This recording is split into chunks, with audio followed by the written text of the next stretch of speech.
Good morning, good afternoon, good evening, everyone. This is Toyin Umesiri. How are you doing? I'm super excited for today's topic. It's actually kind of I'm going off from my regular routine just to talk about, success, productivity, happiness, and creating the life that you love. So if you're on and you're here, please say hi. I want to know that I'm not here alone. So how are you? I feel like I have to apologize to a few people from last week. So I'll start from there. So last week I had this technical issue with my old machine. So just to give you a background in terms of my setup here, my regular office computer is an all-in-one, so it's quite like a large, almost a small TV kind of computer, like HP all-in-one. I love that machine. I do love it. But what it means is it's not something you want to be moving. It's not a laptop. It's not something you move all over. So basically, hi Renita, good morning, good afternoon, wherever you are. Where are you joining from, Renita? So, so I was just saying that, so my regular office computer is a it's an all-in-one. It's almost like a small. It's quite sizable, and I just love that screen. It's touch screen. It's all of that. So you don't move it there. You can't be carrying it all over for this live engagement.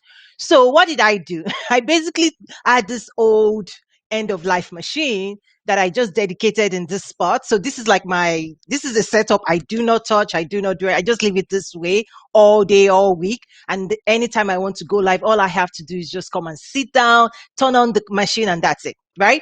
So this machine, there's nothing, I mean, it's like end of life, right?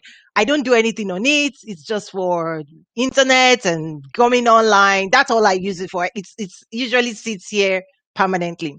So what then happened for those who follow my work last weekend, not this weekend, the previous one, we held the first ever virtual edition of the Trade with Africa Business Summit, which was hours and hours and hours of being online, 2 full day of engagement. So I pretty much used that machine so badly. Anyway, then come Tuesday of last week, I did my regular routine. I sat down, I was like, I turned the machine and I was like, okay, let's do this, let's go live. And this machine was like, no, no, not anymore. I'm done with you. I'm like, this.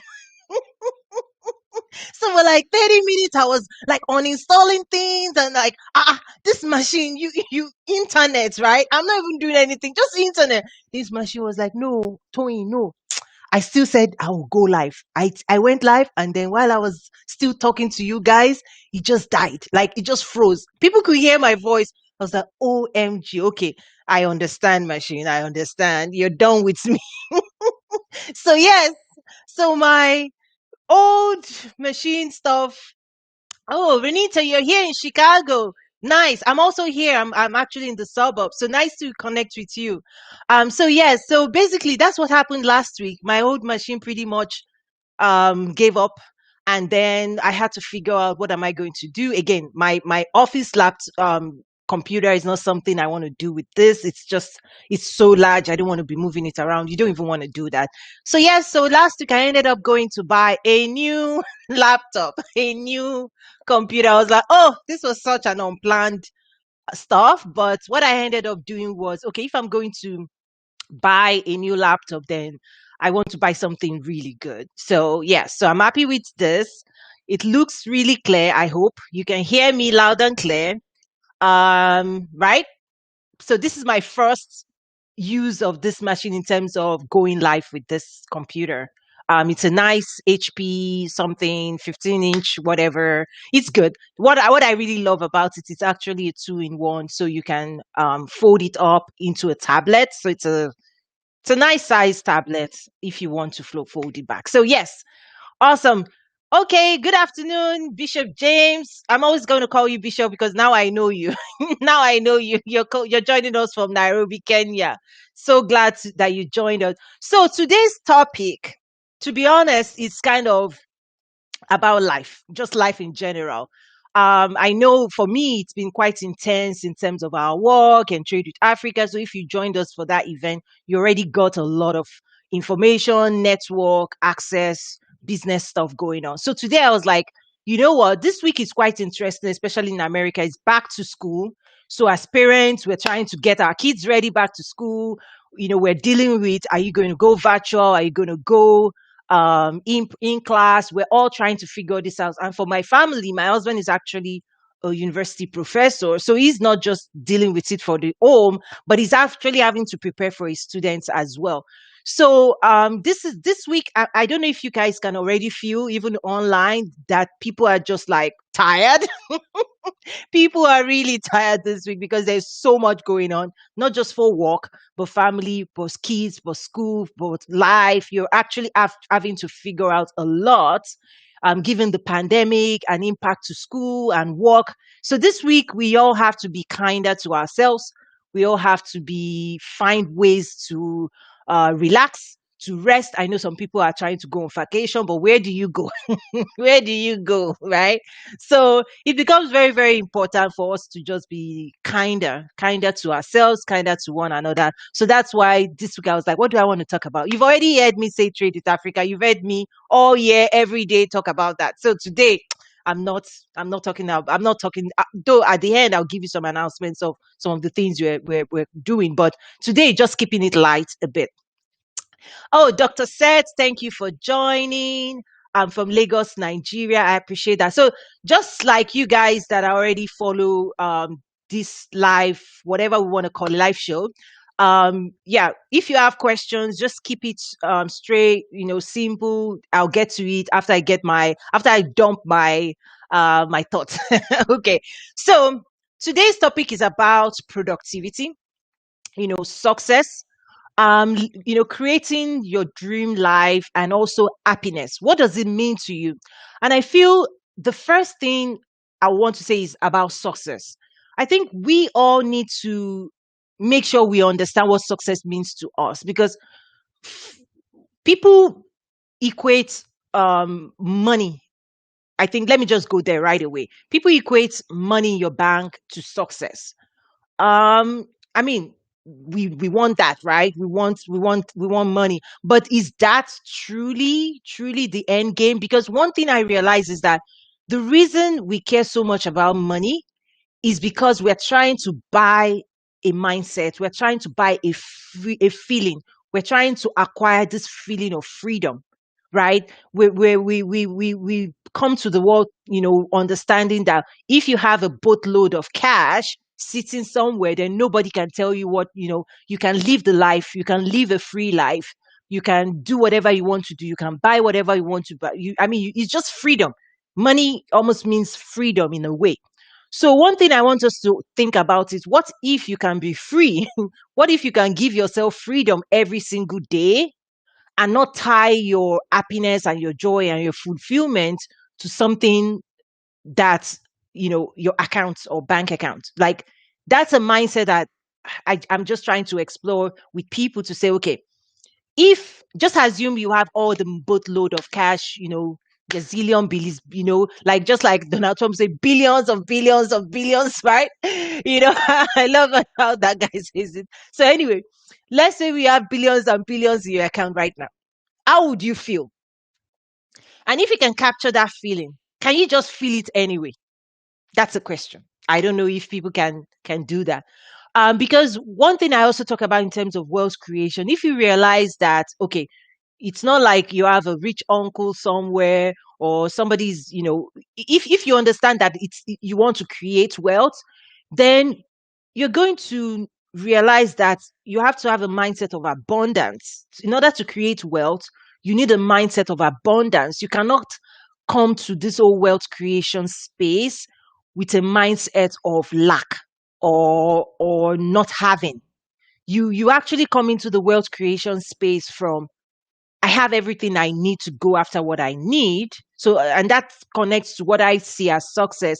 Success is, for me, is knowing what you want and being on that path to acquiring what you want. So again, for me, because one thing I try to do is I try to put words to my own feelings and emotions so that people are not dictating how I should feel. Anyway, so success to me is understanding what it is I want out of life, understand what brings me joy and happiness, and having this feeling that I'm on that journey to that place.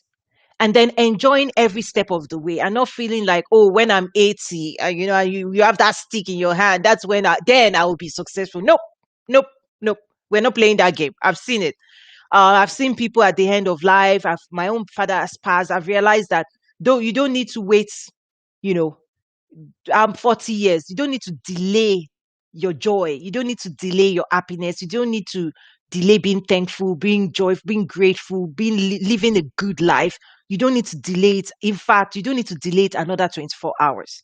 Now, this moment, you can actually capture in your mind and see in your mind who you are, who you want to be. You can understand the gap and then say, you know what? I think I can go find how to get it. And that journey in itself, in my opinion, is success, right? Because success is being in control. Success is freedom. Success is not feeling like the world is happening to you, but that you have a grasp, that you're moving forward towards what you're trying to create. So for me, that's really how I see it. And that allows me to chill, that allows me to be present with my loved ones, my family. That allows me to engage with people. That allows me, because I don't want to come out of life from a place of uh I'm being deprived or something, no, no. So that's something, I'm just throwing out there to see what your thoughts are. What does success mean to you? um okay. Bishop James says creating wealth is your obsession. Absolutely. So if you say going after wealth creation is your obsession, what I would then say is we can then go after it. Because when you don't know what you want and you're expecting the world to tell you what you should want, that is right there. It's quite pitiful. And I think even as women, so let me just, I don't know, I see a few ladies, women like myself joining. It's for me as women, we also have to realize that you need to understand, what do you want? What do you really want out of life? Like, you've got to be able to write it down. You've got to be able to capture it in your mind. It's not what the world wants you to want, right? Because sometimes the world would say, oh, go for it, this, go, lean in, do this. Well, when life happens like this COVID-19 and this global pandemic, where are you leaning? Like, really, like, if you've not figured out that this thing, life is about life, and work is just a slice of your entire being. And if you throw 100% of your entire life into work, what's going to happen to your health, your joy, your emotions, your family, your kids? What are you investing in that space? So for me, I've always lived, at least for several years now, I've always lived understanding that work is part of my productivity, right? And so that's why I'm connecting success, happiness, but they're all connected in my mind. So for me, work is about productivity. Work is not equal to my life. Like, what I do for a living is doesn't equate Toyin. No, Toyin can decide this year this is what she wants to do. A year from now, people following me can say, Toyin, what are you up to again? I'm like, I've shifted. 5 years ago, I was in a different place. So for me, work and what I choose to do and how I choose to earn a living is my productivity. It's being productive. It's creating results. It's not equal to me, and I can choose to change my mind when I want to. It might not be immediate, right? So one of the other things in terms of creating the life you dream of is also understanding that you can hold your dream, but it doesn't have to be overnight, meaning wealth creation or impacting people or changing the world or things like that. You can hold your dream. You have to hold it in your heart. You have to hold it in your mind. But you also have to understand that it doesn't have to be overnight. It might take you 10 years. Are you ready for that? Right? It might take you, but at least you know that every single day you're doing something that is moving you closer to where you want to be. That's powerful. That's just success. That's the word I say it's success, because you can hold your dream in your head, and you don't and that also allows you not to compare, because when you hold your dream in your head, that becomes your guiding, like a guiding principle. That becomes your moral compass. That way, if offers and distractions come your way, you're like, no, you right there, it looks good, so good, but you're not getting me, you're not getting me off this road. Like, I think I know where I'm going. So when offers get presented to you, you can say, hey, is this offer moving me forward, or is trying to take away and distract me? So you're able to also say no. I know people talk about the power of saying no. You cannot say no if you don't know where you're going, right? You cannot say no if you don't have a way of assessing those things that presents itself to you. You cannot discern, is this getting me closer? Is this a derailer? So I think being able to capture in words what it is you want to do, what it is you want to solve, which is productivity, who you want to be, which is your dream life, your dream person, and then being able to say every day, I'm going to go after it. Now, I haven't said everything I said. The next question would be, are you ready to pay the price? Because there's a price to pay for all of these things I just talked about. So I see a few comments. Um, Someone said, I need billions. Well, let's said, I need billions to build museums in Africa. Yes, me too. I love Donald Trump in terms of what he says. Billions of billions of billions of billions. I'm sorry. Today I'm just like, I'm chill. I'm chill, guys. I'm just here having fun. It has to be fun, This journey has to be fun. Otherwise, you're like, no, let's not do that. So yes, I need billions too. I love that. Okay. Someone said means um success means peace of mind and having access to resources even when the world around you is on fire. Okay. Yes, yes, yes. But let me just key into that and say something else. Success is something you create. It doesn't just happen. Productivity is about you creating what you want to see within, you bring it from within you out. So a lot of times people get frustrated when we are not seeing what we want. And trust me, I understand, because trust me, I've been there.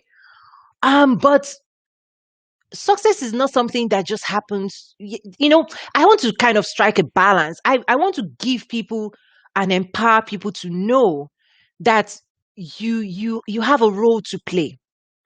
You have a role to play. Like, you can't just move through life thinking that life will give you, you know, it will just, somebody will just knock on your door and all. I get it. We all want that.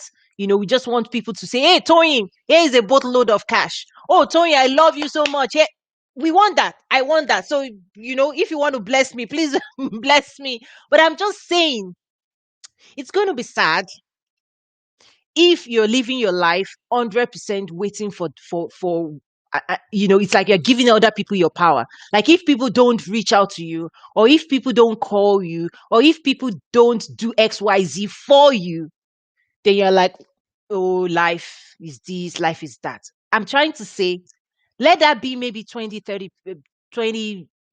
of how you live your life, meaning hoping and dreaming and praying for people to support you on your journey. Fine. But the remaining 80%, it better be you pushing hard.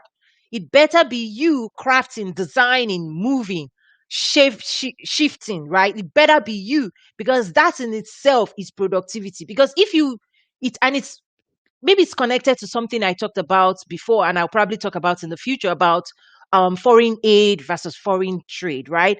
Foreign aid, it should be that 10-20% of whatever an economy or a country is waiting for. It should not be 100%. Hopefully, the remaining 80-85% of an economy is driven by economic activities, the GDP, like trade, like engagement, like moving forward. Now, if somebody wants to give you cherry on the top 10, 15, 20%, take it and run. Like, take it and run that race. But I guess what I'm saying is, if 80% is you waiting and thinking, oh, somebody will help you or somebody will do this. Oh, your life is because you don't have that uncle or you don't have that auntie or you don't have that. Trust me, as an immigrant coming to a new country, you are starting from your bag, your suitcase, and whatever you have in between your ears. That's it. You have to rebuild your life from scratch. So you cannot just wait and say, oh, somebody has to. No, nobody owes us anything. Now, if they call on us, absolutely, I'll be the first person to say, yes, I'm here. I'll provide you value for value. But um, I don't think living a life just depending on that. I don't see that as being successful. Just me. Please, I want to hear what you think as well. Um, I see. Well, let's say I'm interested in trade with Africa in order to raise funds to build um museums. I'm African, and to support clean water projects. Okay, great. Now, what you just said is something that will take me to this question of, are you ready to pay the price? So, while I'm being very straightforward and frank today, let me be clear. When I say trade with Africa and I put together events and I bring people together and do all of that, I do training and all of that, to be honest, I don't think people want it bad enough. People are easy to say it. People are easy to click and say, I like what you just did, like, share. People are easy to that. But when it comes to paying the price of creating wealth, of going after what you want to do, of creating the life you dream of, I have found, I have found through my work that people don't want to pay the price. People want to feel like it. People want to talk about it. People want to rub shoulder and feel like they are. But the reality is, and you've heard me say this before, talk is cheap. I mean, the volume of people that follow the work that I do is massive. But when I say, let's come together, imagine if somebody was willing to teach me what they knew and I was able to learn from them. It wouldn't have taken me 5 years. So I am trying to then support other people, right? To say it shouldn't take you 5 years to learn what I just learned. Let's bring ourselves together. Let's create a community. Go into that community. Start engaging. Start learning. I put together resources, materials, video, brought speakers from multiple African countries, pulled government, pulled them, advisors to the president, pulled them together.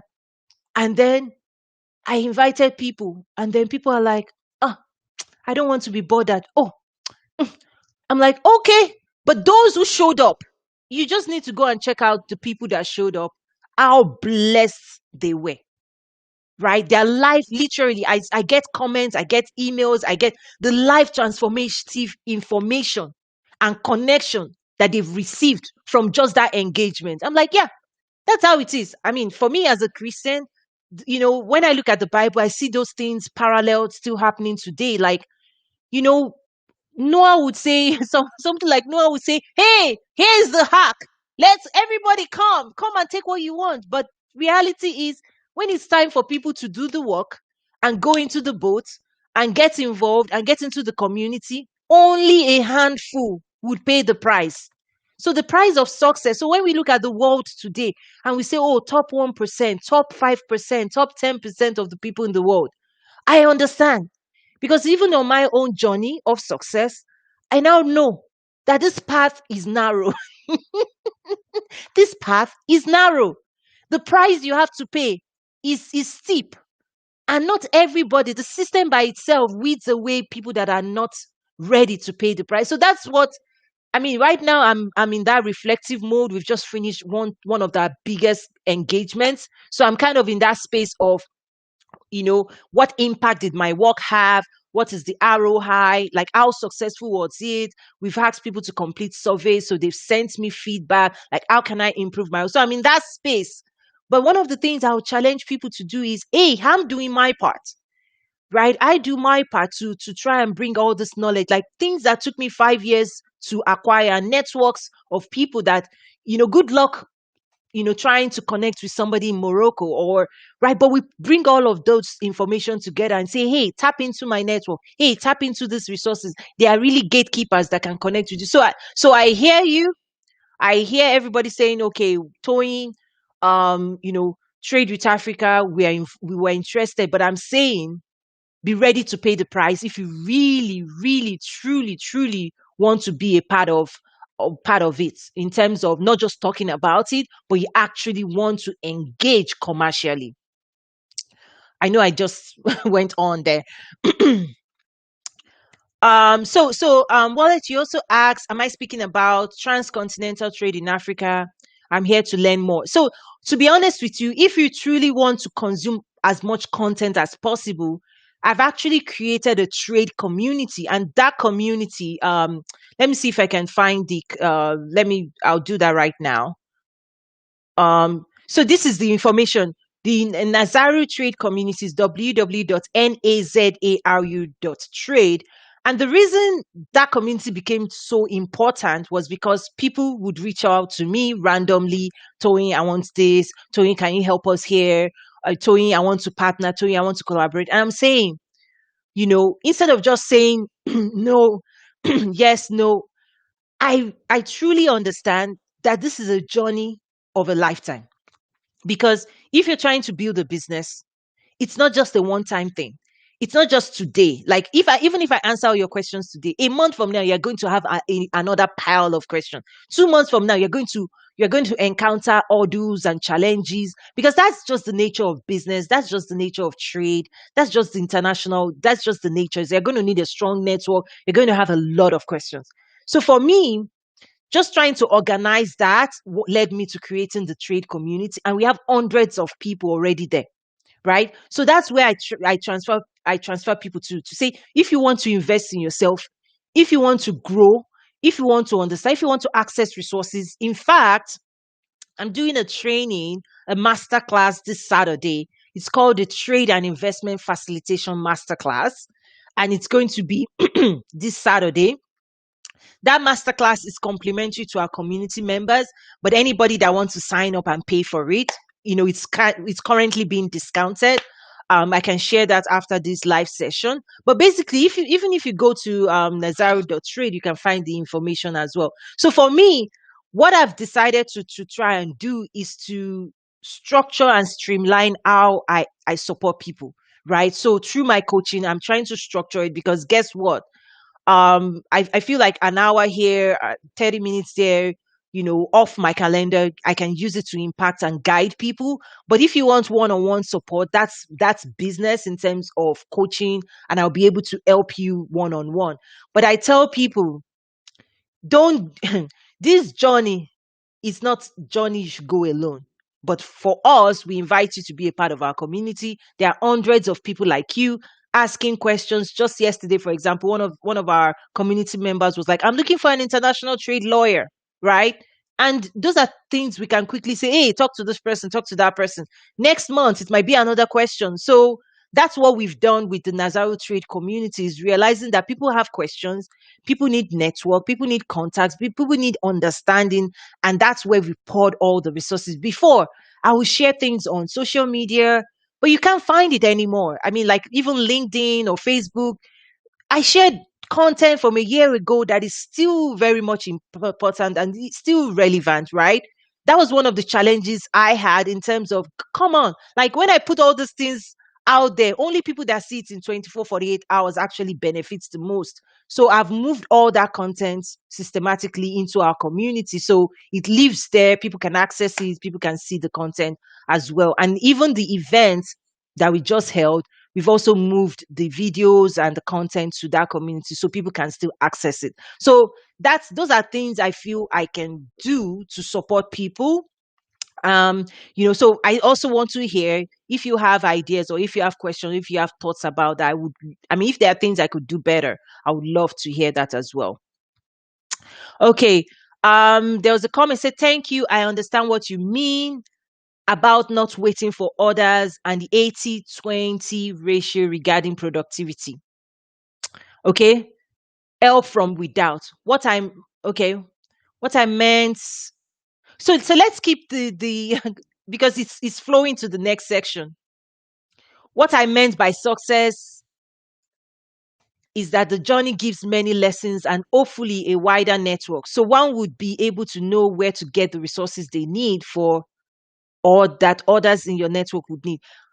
Yes, yes, I didn't get the person's name. It just says LinkedIn user. But anyway, here's the thing is that remember what I said about success. If you capture in your mind what you want to accomplish or who you want to be, then you are more positioned to go after it. And as you're going after it, you'll be more open to say, okay, where's the information? Who can support me on that journey? But I also want people to realize that there's a price to pay, right? Remember, if it is charity, if all you're looking for is somebody to come and give you charity, but you've defeated it already, that means what value have you put on your journey? So the world of trade, the world of business deals in value for value.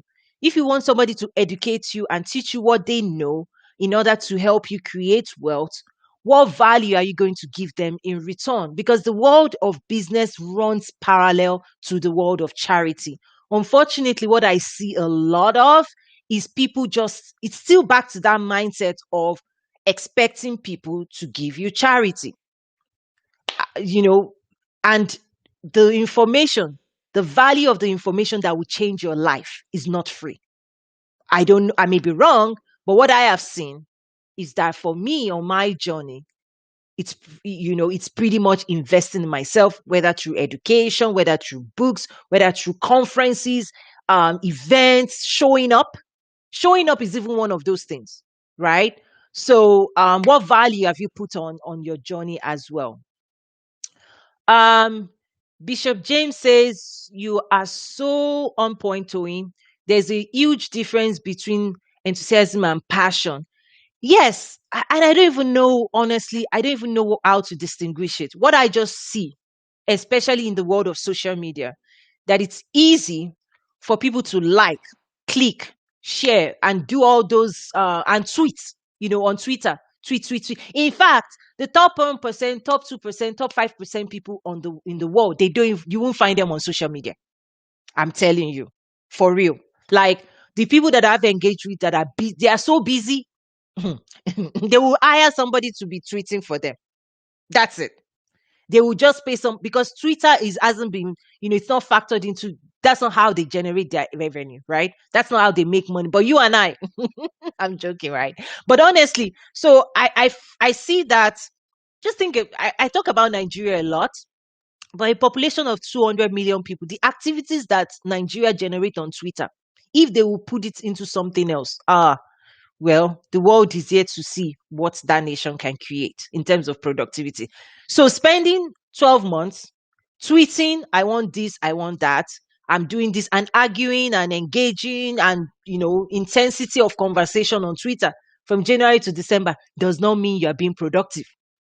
Because that's one of the things I tie back to the education system on the continent is one of, the British, like, oh, Nigerians and Africans they can write the best laws in terms of policy writers. They're the best lawyers. They're the best in terms of, written word and spoken word because of the British education. The gap, the gap that I see is being able to take that letter of that law and make it practical and execute on it and create industries and create this and create that. That requires you to roll up your sleeves and get busy enough that you're not going to have time for Twitter. That's just today. I'm just putting it out there. Please challenge me. If I'm wrong, let me know. It's just something I have seen, something I'm observing, something I'm trying to I have a quest to try and understand it, because as we are trying to serve people at Nazaru, I also want to understand the mindset of the people I'm trying to serve in terms of what do they want, what are they trying to accomplish, and how can we help move them further along or even close the gap to help them accomplish their dreams. So that's one of the things why I study all of these things I'm talking about. So please prove me wrong. Tell me, Toyin, you're wrong. Um, Someone said it's great to have the Nazaru trade community. Correct me if I'm wrong, but it's a network to collaborate um, with those within and outside Africa for doing business. Absolutely. In fact, we have hundreds of people already there from all over the world. We have policymakers. So you have actual government officials. I'm not going to mention names in there representing their nations. You have trade experts. You have people ready to help, support, answer your questions. Also, they're looking for partnerships and collaboration, right? You have individual diasporas trying to learn and acquire skills and knowledge. We also, like last week, we featured a lady from Masabata from South Africa. She's young, 23, but she's doing incredible work. I hope it's okay for me to say your age, Masabata, if you're watching this. But anyway, she's doing incredible work in South Africa around the agriculture value chain. We featured her, and immediately people jumped in and say, "Hey, Masabata, we can connect." And she's given me feedback even after the event of some of the attendees and some of the community members that have reached out to her that want to network with her, mentor her, share resources, partner with her, and that's the power of a community. Is that yes, you can come to me, I'll help you like one on one, definitely coaching, but I mean, to get me one on one, be ready to invest seriously, right? But guess what? That 1 hour, 2 hour coaching engagement in terms of the mindset and things I can share with you could literally blow your business in terms of helping you to see new opportunities, new dimensions, even connections here and there. So that's why I tell people in terms of the business world is different from the world of charity. Like, I'm not a not for profit, I'm not a government, but I'm working really hard to bring stakeholders together and to help people advance when it comes to international trade. So for me, I'm making it my business. I'm building a business that actually advances trade, because in order to increase the number of trade with Africa, I actually feel like I need to equip people, because Toy is not going to be the only one doing all the transactions. The continent is 55 countries. We need more people equipped. We need more people understanding what it takes. We need more people moving in this direction, not for me, but for themselves, for their generation, for their kids, right? So for me, I try to, in a way, also weed off. Um, I only want the people that will do what we say needs to be done, not just people that will say, "Hey, yeah, that sounds nice." No, this is not what this is not about. It sounds nice. No, are you ready to do the work? So for me, I always put guardrails and filters in place, because I only want people that can see the opportunity on the other side and invest themselves. Because if I'm saying join this event and you can't join the event, you've already you don't need to be on this journey. If being in an event or being in a community, and I say join this community, and you say, "Oh, why should I join?" Then you are not, then that's not the candidate for the work we're doing, because the work that this thing requires, it's a journey of a lifetime. So if you're already not, if the order that is so small, you're already not able to cross it, you're already given up, then maybe you're not ready for the full journey, and that's fine. Maybe 5 years from now you might get ready, maybe 10 years, fine. But we are looking for people that are ready today, that want to be actively engaged, that they are ready to invest in the future. um Thank you so much. So that's what I had planned today. It was going to be a light, very very light conversation, but maybe it also turned a little bit serious there, because that's just the nature of it. It's just realizing that, you know do you want to be successful? If your answer is yes, like everybody says success, but are you ready to invest? I mean, if we want to build a house, just because you want to build a house doesn't mean the house will just say poof. No, you have to build the plan. You have to get I mean, there's just so much it takes, and the business is the same way. If you want to build a house, if you want to build a business, you've got to have a plan. You've got to say, okay, what do I need to build this business? How long does it take? How do I acquire this skill? How do I acquire that skills? Yesterday in our community, one of the videos I shared was the video of the CEO of AppSumo sharing in terms of, do I need a partner for my business? Like, how do you get a partner? In terms of like a co-founder. If you needed a co-founder for your business, what does that mean? How do you go after? So that's something I pushed into the community and say, hey guys, check this out. People are always asking me questions. Doing, how do I structure partnerships? How do I should I be collaborating on this work and all of that? So those are things. It's easier for me to just pass it there because I've shared so much on social media. And to be honest with you, social media eats it up and then you don't see it again. Only people in 24, 48 hours sees it, like this live video we're just doing, right? After it goes live, 24 hours, yay, people read. Okay, after 48 hours, a little bit more people. By the third day, social media wants another video. But in the community, we put it out there and then more people, come in and they watch it, and we want it to live longer because we know that more people will be joining this journey as well. So that's it, my people, for today. Oh, one also amazing announcement I have is that this show is going to also be evolving. Next week, I'm going to be having a guest on this show. So, one of the things about me is that I truly, truly, truly love structure. So, I love having structure in place, but I always balance it with freedom. So that's something like I don't like things that are just without structure, right? But I put structure in place, but then within it, I want to be free. So for example, for this live show, when I started it, it was exploring and connecting and engaging one on one. But now I'm also putting more structure behind it, but still making it free so that I can come in and talk about things I care about, right? So next week, I'm hoping to have Inyi Abodeji. Does anybody know who he is? He was one of our speakers during the event. So Inyi was the founder of Andela and Flutterwave. Flutterwave is the payment solutions that Uber uses in Africa. So it's like the PayPal for Africa, pretty much. So Flutterwave generates transactions for, SMEs, big banks, by connecting with CBN. He's going to come here and tell us all the things he did with Flutterwave. And then he was also the co-founder of Andela. And Andela is about human capital development. They actually train people technology skills and then they place them internationally. So they train them on the continent, then they place them with big global brands. Now, Andela is the company that Mark Zuckerberg a couple of years ago visited and also invested $24 million in. So in Abodeji will be joining us all the way from Lagos, Nigeria. So he shuttles between Lagos and the US, but he was one of our speakers. You really need to go and watch my conversation with him during the Trade with Africa Business Summit, the virtual edition.